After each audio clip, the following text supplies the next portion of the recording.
Magbubukas ang bagong tahanan para sa mga student-athlete. Yan ay matapos i-anunsyo ng Athletic Association na UAAP ang pagpapatayo nito ng Home of the UAAP para sa mga future event ng Liga.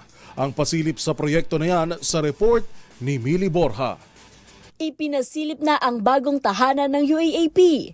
Isang state-of-the-art arena ang inaasahang sisimulang ipatayo sa Amang Rodrigo Avenue sa Pasig City.